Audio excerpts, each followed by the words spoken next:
Hello, my angels. Today I'm going to do something a little different, something I've been talking about in my previous videos about a budget. Well, today I am actually going to write things on this board and show you exactly what my budget looks like, okay? Well, it may not be exactly, it might be a little estimate, but it's close enough where you can get the gist of what I'm doing and you can get you a pen and paper and take some of these notes down. Now, I know budgeting doesn't sound exciting, but once you realize how much money you can save, how many things you can get under control just by a little budgeting. It's not a scary word. It doesn't mean you have to sacrifice anything. And it just means you're on track with your spending. And I've learned something. A budget is not about restricting your life. It's about giving yourself peace of mind to know that you have enough money to take care of your monthly bills, especially when you're retired and living on a fixed income. So this one is just for you. So pretty. So pretty. Say hi. The first thing I do every month is figure out exactly how much money is coming in, whether it's Social Security or a pension or a part-time job or a savings or whatever. You have to figure out how much money you have coming in every month. Every month I have about $2,000, $2,005 total that I have coming in from my Social Security, my pension, and my YouTube channel. So right there, this is what I'm working with every month, $2,000. And the average income for people from retirement on Social Security is about $2,000. Mine isn't that much, as you can see, because the three of these add up to about $2,000. So once I know what I have coming in every month, and see, mine varies because of YouTube. When I usually average about $250 a month on YouTube. So that's my income right there off of YouTube. And so once I get that all taken care of, then I go to my expenses. Before I think about shopping or eating out, I take care of my necessities. Things like rent and mortgage should be on the top of the list because we need our housing. Next, we need our utilities. Then we need insurance, life insurance, car insurance, home insurance, phone, internet, medications, or whatever your expenses are, put them over here. So mine total about $1,165 a month for my expenses. And that varies, from utilities, and even my rent, my lot rent changes sometimes depending on how much water I use. So with the utilities and the lot rent, a lot of times there are, a little fluctuation. Same with medications. I have to pay a copay on certain medications that I get. So sometimes there may be a fluctuation in there. That's why we write it down. And these are bills that just keep my life in order. And once those are covered, I know exactly how much money I have left. The one thing I do know is that if you don't give your money a purpose, it goes quickly. I give every dollar a job. Some of my money has a job of taking care of the groceries, the food. Some of my money has a job of taking care of gas for my car, which isn't much. Some of my money has a job of getting household items such as detergent, soap, paper towel, toilet paper, any type of items I may need for the house, cleaning products. And the savings is what I get out of whatever I've spent here. Now, normally I can get between $250 and $300 a month out of savings. And this right here is adding up to about $840. And my savings that I take out is usually between $250 and $300 a month. And that goes towards, emergencies. Sometimes something happens, you have to purchase a piece for this or something else. So that's what my savings is going into. This is how my personal budgeting looks. So I have my income, I have my expenses, and then income minus expenses equals my personal budget, which gives me the items I get here. And then I can get a savings out of that of $250 to $300.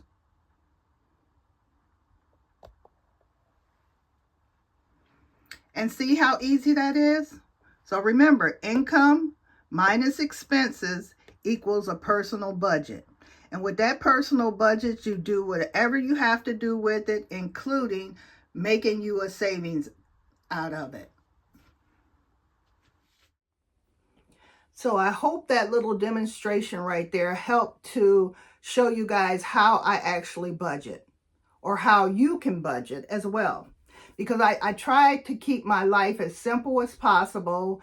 And I'm not, like I say, I'm not a big spender anyway, not anymore. Because the thing about it, once you get on a fixed income, it changes so many things for you. You know, like I cook dinner at home, even though yesterday, I want to thank my neighbor, my friend, she took me out to dinner. And we went out to dinner yesterday because she was trying to repay me for doing things for her. We do things for each other. So taking me out to dinner was just a thank you from her. And I really appreciated that. And we had a good meal. I had a hamburger and fries, but that was the best hamburger ever. And one thing when you're on a fixed income you don't want to do is compare your life to someone else's. First of all, you have no idea what their income is. You have no idea what their expenses are. So all you can worry about is your own. Because when you are on a fixed income, you're building a life that fits your income, not someone else's. You're building a life that fits your income. And everybody has a different income from other people. And because you haven't saved or you don't have the money in retirement that other people have, it doesn't mean you have failed. It just means you had a different life path to follow. So many people, oh, I don't understand how you cannot have a savings. Well, maybe you can't understand how to be a parent either because you don't have any children. But I'm just saying, some people, they want to come at you so hard because you don't have what they have. And we all have different circumstances in life to get us to where we are. Some people have ambitions, some people don't. Some people just want to live and be happy. Some people want to live and have extravagant lives. Some people just don't. So don't come after the people who you don't see living up to your expectations, because that's none of your business. And what has surprised me the most about living on a fixed income is that I won't even say living on a fixed income, when you budget, whether you're on a fixed income or you're working every day, once you make a budget and you stick to that budget, it's almost like a miracle happens. But of course, before you can get on a budget, you have to have everything in order. Like I have said a few times, I moved from paying over $1,200 a month to now just paying around $800 a month. And that's made a big difference, because that would have ate up my Social Security check just in my my rental payments. And now, because everything is under control and manageable, I am able to save money. I'm able to have a little extra money. Some months I don't have any money left over at all. And that's because of those fluctuating bills that I have. Sometimes, like especially when the winter comes, they are so high that it's hard to do too much of anything. And at that time, during the winter, I am always so afraid that my furnace is going to go out. And I'm like, oh my God. And so that's why I try and save so much, because I know there's things that are going to happen. Because when I first moved in here, I had to get a water heater. And thank God I had the money at the time. So I got a new water heater. Who knows, I may need a new roof, but we're not going to talk on that. But just to be able to save money, to know that I can get certain things done that I need to have done, even on a fixed income, because I have budgeted for that. So what I want to tell you, if you're struggling with budgeting, don't get too hard on yourself. Just start. Just start. Just write it down. Get your bills in order and really look at it. Because sometimes when you see something on paper, which that's the only way I can organize my thoughts now, is to actually physically see it. And once you get that on paper, you start tracking your spending. You start seeing what you're spending your money on every month. It gets easier as you go, because now you are focused on what it is that you're spending your money on. And I just feel sorry for anybody who has any type of habits, whether it's smoking cigarettes, which are what, $11 a pack, gambling, spending all your money at the casinos or on lotteries or things like that, or people who, have to smoke marijuana or whatever. I just feel bad for people with the habits, because that messes up your budget so bad.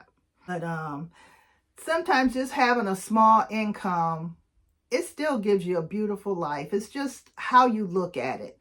Some people see a beautiful life different from other people. Some people see it as traveling, going on trips, and that sounds so cliche to me now. It really does.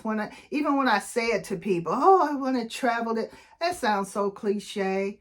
You spend so many years working. Don't you want to stay at home sometimes and enjoy a home? My son said that to me one day. He said, I just want to go home and enjoy this $1,000-something I'm paying every month to live here. And I said, that just made so much sense to me. It's like the largest expense you have is rent or mortgage, but you don't even want to stay in the house, So that's always kind of funny to me. But I just want to thank you guys for spending a little time with me, hopefully getting some understanding of what a budget looks like. And I hope you try to start a budget. And if you do, let me know if you're going to do a budget, or if you have a budget, and has it really helped you with your spending, or giving you